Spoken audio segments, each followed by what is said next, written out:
Good morning बच्चों। तो आप सब कैसे हो? मैं आशा करती हूँ आप लोग बहुत अच्छे होंगे। तो बच्चों, आज हम एक ऐसा पाठ पढ़ेंगे जिसके तहत हम जानेंगे कि हमारे देश में ऐसे लाखों बच्चे हैं जिनके पास उनके ज़रूरत की चीज़ें तक नहीं है। वे कठिन स्थितियों में जीवन बिताते हैं। गर्मी हो या सर्दी, उन्हें नंगे पांव स्कूल जाना पड़ता है। उनकी किताबों का इंतज़ाम भी उनके परिवार के कोई और लोग करते हैं। तो बच्चों, आज इस पाठ में हम वही देखेंगे। तो लखनऊ की दीक्षा जेटली बंगलुरु में एलएलबी कर रही थी। तो बच्चों, आप सबको पता है लखनऊ को नवाबों का शहर भी कहा जाता है। तो ये एलएलबी एक पढ़ाई होती है जो कर रही थी दीक्षा जेटली। वह महात्मा गांधी रोड से होते हुए सीएमआर लॉ कॉलेज जा रही थी। दीक्षा के साथ उसका मित्र वरुण प्रिंस भी था। दोनों ने सूती कपड़े और आरामदेह जूते पहने थे, फिर भी चलना मुश्किल हो रहा था। उस समय दोपहर में मौसम बदतर होता जा रहा था। तभी उन्होंने देखा कि एक 5 साल का बच्चा नंगे पांव फुटपाथ पर लगे पत्थरों पर उछलते हुए चला आ रहा था। उसके चेहरे पर परेशानी का कोई लक्षण नहीं था। तो ये दीक्षा और वरुण तो आरामदेह जूते पहने थे, सूती कपड़े पहने थे, लेकिन तभी वो देखते हैं कि एक 5 साल का बच्चा नंगे पाँव मतलब कि उसके पैर में चप्पल तक नहीं है, और वो बच्चा आराम से, मतलब उसको कोई किसी बात की चिंता नहीं, वो स्कूल जा रहा था। उस बच्चे को नंगे पाँव चलते देखकर दीक्षा और उसके दोस्त का दिल भर आया। उन्होंने बच्चे के पीछे चलना शुरू कर दिया। ठीक 10 मिनट बाद वे लीलागंज पूरम स्थित सरकारी स्कूल में पहुंच गए। वहां वे देखकर हैरान रह गए कि उस स्कूल में किसी भी बच्चे के पाँव में जूते नहीं है। तो वो दोनों उस बच्चे के पीछे पीछे जाते हैं और देखते हैं कि वो बच्चा एक सरकारी स्कूल में जाता है।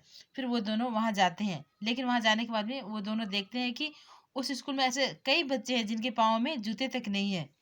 वे दोनों अपने कॉलेज लौट आए। वह दृश्य उनकी आंखों से अब भी ओझल नहीं हो रहा था, और वो दोनों अपने कॉलेज तो लौट आते हैं, लेकिन वह दृश्य मतलब उनको इतना खराब लगता है कि मतलब उनके पास में जूते नहीं है, वो कैसे पढ़ाई करेंगे, इन सब बातों की चिंता होती है। और यह दृश्य मतलब ओझल नहीं होना मतलब उनके आंखों से ये दृश्य हट ही नहीं रहा था। वे दोबारा उसी स्कूल में गए और वो दोनों के और हेडमास्टर से मिलकर बच्चों की मदद करने की इच्छा जताई। हेडमास्टर ने उन्हें बताया कि छात्रों के किताबें कॉपियां तो एक साथ लाई जा सकती है, पर जूते नहीं। बाकी चीज़ें तो सभी बच्चे के लिए एक जैसी होती है, लेकिन जूते सभी बच्चों के अलग अलग साइज के पाँव के होते हैं। तो वो जब वो लोग बोलते हैं ना प्रिंसिपल को मिलके कि हम इन बच्चों की मदद करेंगे, तो प्रिंसिपल क्या बताते हैं कि मतलब हम लोग सब सामान तो बच्चों के लिए एक साथ मंगा सकते हैं, लेकिन पाँव के जूते नहीं, क्योंकि उनका साइज अलग अलग होता है। अगले दिन दीक्षा और उसका मित्र वरुण फिर स्कूल गए। उन्होंने इंची टेप से 313 बच्चों के पैरों का नाप लेना शुरू किया। उन्हें यह देखकर बेहद दुख हुआ कि अधिकतर बच्चों के पैर फटे हुए थे। ऐसा इसलिए था क्योंकि वे हर मौसम में नंगे पांव चलने को मजबूर थे। बच्चों ने उन्हें बताया कि स्कूल से वापस लौटते समय दोपहर फुटपाथ इतना तप तप रहा होता है कि चलना मुश्किल हो जाता है। और वो दोनों अगले दिन क्या करते हैं, इंची टेप लेके बच्चों के स्कूल जाते हैं और 313 बच्चों का पैरों का नाप लेते हैं, लेकिन सबका पैर पूरा फटा हुआ था। और ऐसा इसलिए था क्योंकि वे हर मौसम में ऐसे ही नंगे पांव चलते थे। दीक्षा और वरुण का अगला लक्ष्य प्रायोजकों की तलाश करना। प्रायोजक मतलब जो धन दे सके, जो मदद कर सके। उन्होंने सोशल मीडिया की मदद लेने की सोची। इसके लिए फेसबुक पर वन अपॉर्चुनिटी नाम एक पेज शुरू किया। और वो क्या सोचते हैं कि हम सोशल मीडिया मतलब इंटरनेट का जो सहारा है वो लेंगे, और उन्होंने वन अपॉर्चुनिटी नाम का एक पेज शुरू किया। और उनका पहला टारगेट क्या था? 313 जूते, सहयोग या दान। उन्होंने वेबसाइट पर मदद की अपील की। और वो क्या करते हैं, वेबसाइट मतलब वो सोशल मीडिया पे यह डालते हैं कि हमें बच्चों की मदद करनी है, तो नकद राशि या जूते भेजकर इन बच्चों की मदद की जा सकती है। यह भी बताया गया कि एक जोड़ी जूतों की कीमत कितनी है? 150 रुपये। शुरुआत में कई लोगों ने पुराने जूते भेजे। तो शुरुआत में बहुत लोग क्या करते हैं, पुराने जूते भेजते हैं, लेकिन जब उन्हें ईमेल के माध्यम से उनके लक्ष्य के बारे में बताया गया तो उन्होंने नए जूते भेजने शुरू कर दिए। कुल मिलाकर उन्हें लोगों द्वारा भेजे गए 122 जोड़े जूते मिले और उनको कितना जूता मिलता है? टोटल 122 जोड़े जूते मिलते हैं। फेसबुक पर अपने दोस्तों की मदद से अपने दोस्तों की मदद से वे 18,000 रुपये जुटाने में सफल हुए और उनको कितना रुपए मिलता है? 18,000। जिन लोगों से उन्हें सहयोग मिला उनके बारे में और लोगों को भी बताया और जिन्होंने उनको सपोर्ट किया, जिन्होंने मदद की, उनके बारे में उन्होंने सब लोगों को बताया और उनकी वेबसाइट पर उनकी तस्वीर देते हुए उनका आभार माना, मतलब उनका आभार मतलब कृतज्ञ होना, उनका थैंक्स बोलना। इस बीच बच्चों ने क्या किया?